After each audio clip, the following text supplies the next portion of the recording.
relationship with money starts in the money authority wound, because the places you struggle to expand are usually the places that your nervous system learned to protect. You weren't born afraid of money. You weren't born afraid to ask for money. You weren't born feeling guilty for wanting more. You definitely weren't born believing that your prices or starting a business or wanting more makes you greedy. You learned and observed that. And this is usually a physiological response before it's an idea. So your chest might tighten when you check your bank account. Your body might brace when you think about a bill. Your entire body might tense up or freeze when someone asks for your price or you want to increase your price. This is a learned physiological response that you created within your environment or you were shown and observed. Because you inherited the sensitivity, but your tribe gave you the subject. So there's some research that suggests that severe stress can affect how future generations respond to stress. We call this the epigenetics of EFT. But you didn't biologically inherit the belief that money is dangerous. Money is just the subject that your environment gave to the fear input.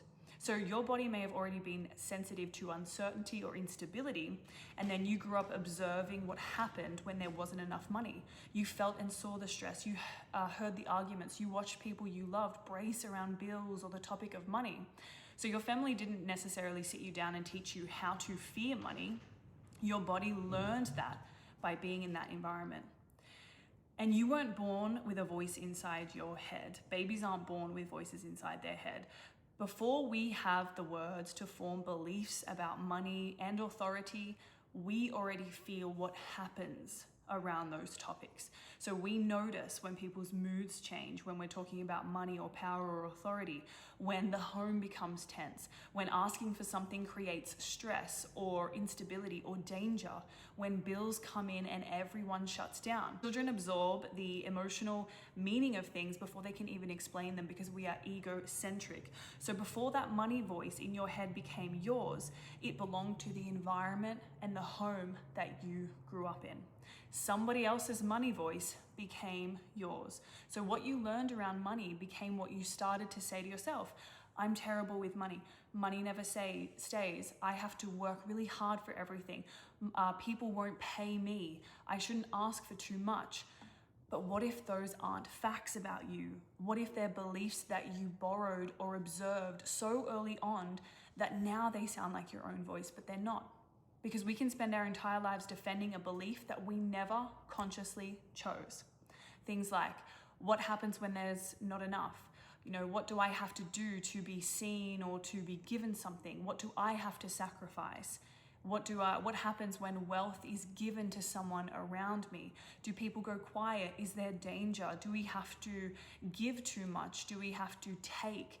Is it being seen as being selfish? So our body collects all of this information, and eventually it stops asking what money actually means because it's created a rule around it.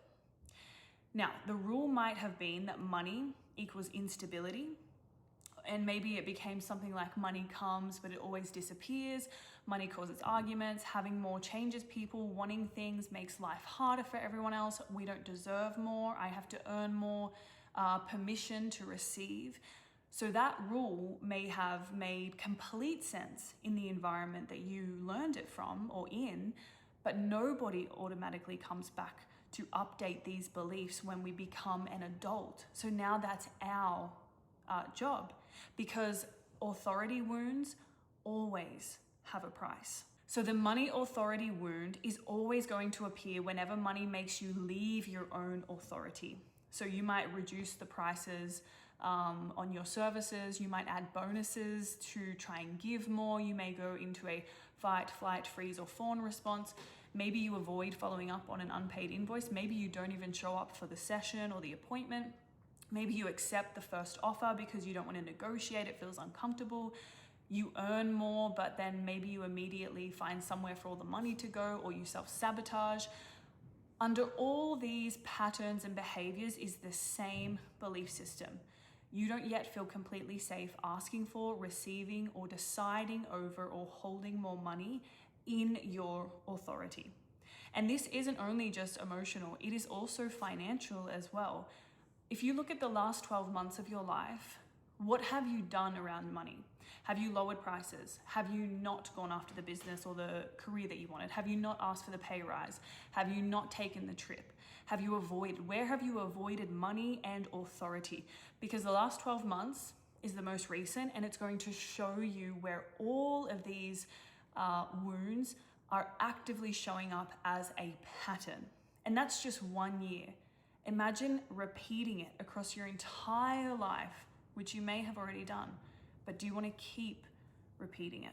Your reality is going to change when the internal rules change. So when the patterns inside begin changing, when you stop automatically obeying the old reaction, the old fear, you begin to come more into the present moment and you begin to affect reality because you've changed the rules in here and in here. Money authority wound is one of the major wounds that we're going to be looking at, recoding, and actually doing actionable steps to change it in your internal and external reality inside my authority series, which is coming up. Make sure that you join the waitlist. It's linked in my bio, and comment authority so I know who is going to be in there, who is going to be wanting to come on board, because this is really going to be part of the challenge for your business strategy, content, communication, selling, showing up publicly, taking action, trusting yourself, and creating nervous system regulation so that when you leave the series, you continue making that progress and you continue up-leveling your money authority and your authority story. You don't need to make your dream smaller. You actually need to stop leaving your authority every time the dream asks you to receive more.